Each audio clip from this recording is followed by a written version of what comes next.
Hello guys, so here we are again, and in this video we will talk about variable qualifiers and about type conversions. So let's start talking about variable qualifiers. I will delete this code from the last video, and actually in this video I will teach you two variable qualifiers. The first one is signed and the second one is unsigned. So usually, just like in math, sometimes we need to use both positive and negative numbers. The same thing is for programming. So when we want to make a variable which needs to be used for both positive and negative numbers, then we use qualifier signed. So this one right here. So I want to make a variable that will be type int, and it needs to be used for both positive and negative numbers. Then I will use signed. Okay, so let's say the variable name is a is -5. It's not important. When we want to make a variable which can only be used for positive numbers, that's when we use this unsigned qualifier. Okay, so it's pretty simple. And the thing is, so far, when we were making and defining the variables, we used only int a equals 5, for example. We didn't use any of these qualifiers. So the question is, which type are actually these variables? So can they be positive and negative, or can they only be positive? And the answer is actually C by default considers every variable which doesn't have a qualifier. C considers it as a signed type. But there's an exception, of course. When we use char, there is no rule how will C understand this. So he won't say that this is signed, right, just because we didn't choose any qualifier. Char is the only exception. But for every other type, when we print just type, just the name of the type without qualifier, the C will by default consider that type as a signed type. Okay.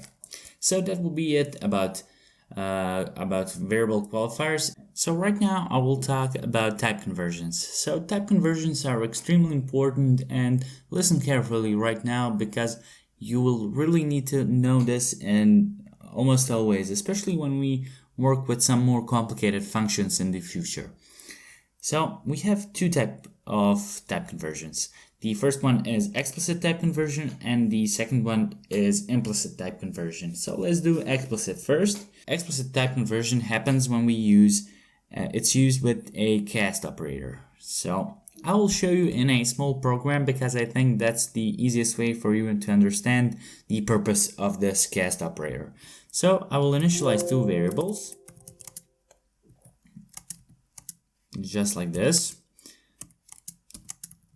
Okay, and I will define two variables type double too.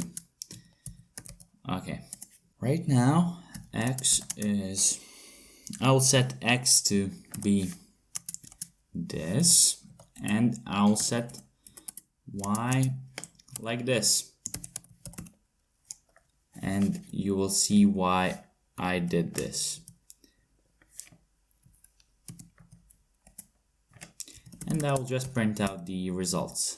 So x is percentage 6.2 LF, because that is a conversion character for double, and y is percentage 6.2 LF. Okay, so when we divide two numbers which are type int, the result will actually be type int. So this x will be, the result of this will be 2. And that is, in mathematical way, not true. So it needs to be 2, as you know, it needs to be 2.5. The thing we can do about it is to use cast operator. So it won't bring the whole number as a result. So it will bring the real number back as a result. So when we run this program, I have an error here, just a second. Oh yeah, I've made two variables of the same name by mistake. This one needed to be J. Okay, as you can see here, the result is 2 and here 2.5. Okay, so that is how we do an explicit type conversion. Implicit type conversions are something that actually causes errors very often because people usually do not understand how the computer works, and that's the reason why they get some errors because of the implicit conversions. So for example, when we initialize a variable, I will initialize a variable that will be type char, and it will I will name it C, and I will set it to 1024. Okay, and I will print out the C. So right now you think that this printf will actually return this number, and that is not true. As you can see, this printf will return 0. And the reason for that is because we know that char is actually type which has 1 byte. And that means that it has 8 bits, and that means that the maximum number that we can place inside of a char is 255. And that is this number in binary. So 8 ones. Okay. And in this case, we have a number which is always, when we have a number here, it's always looked as a int. It's always placed first inside 4 bytes, and then it's being placed inside of C here. Okay, so this is what we have: 8 zeros, then another 8 zeros. Maybe I have some 1 or 2 zeros more. It's not important. Then like this and this.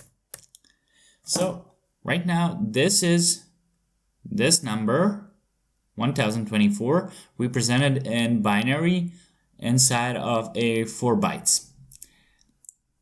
So we know that char is actually 1 byte. Only this will be placed inside of C, and that is the reason why the printf returns 0. Okay, prints out 0. That is one way of an implicit conversion, and another way where we often have mistakes is when we use and compare signed types versus unsigned types. For example, I will make a variable a and set it to -5, and unsigned variable b, and I will set it to 5. Okay, so right now if I do this, maybe it will be easier if I work with 1. Okay, you will understand it better, it's easier. I'll printf %d a is less than b.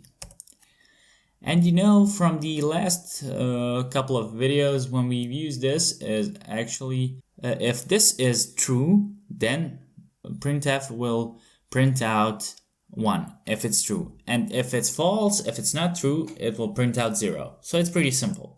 And right now when we check, a is -1 and b is 1. -1 is smaller than b, right?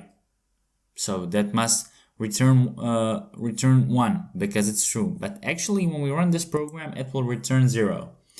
And that is because every time when we compare an signed operator with a signed variable, and we're using some operator, it's not important which one,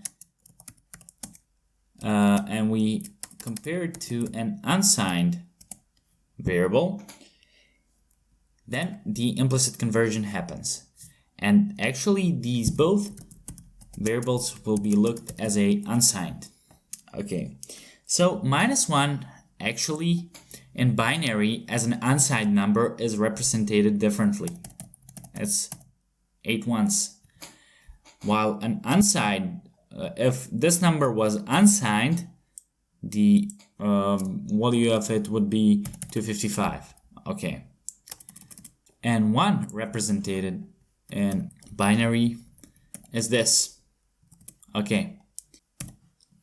So right now when this goes when we look this as a signed number, it's -1. But when we look at it as a unsigned number, it's a much larger number. Okay. So actually this is only if this variable was type char, it would have 1 byte. In this case it has 4 bytes, and then we have a bunch of more ones, and it's going to be a much larger number, but you understand the point. So we actually have an implicit conversion from signed to unsigned. Actually this is often place where people make mistakes.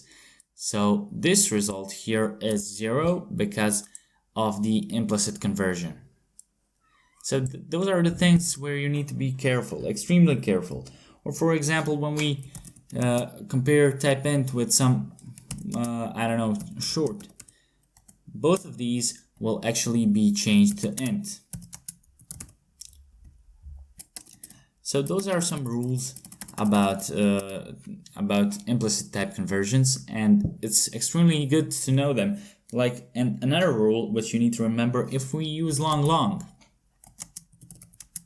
with any other type of a used for whole numbers, for example int, actually the both of these will go to long. Okay. The same thing is with floating point numbers. If we compare them to any other number, like whole number or any other type, they go both to double. Okay.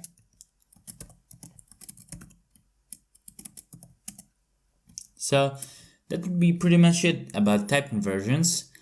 It's really good for you to know these, because it will help you to avoid some mistakes that you would actually make if you didn't know them. So that would be pretty much it for this video. In the next video, we'll actually start doing loops, and that will be pretty much it.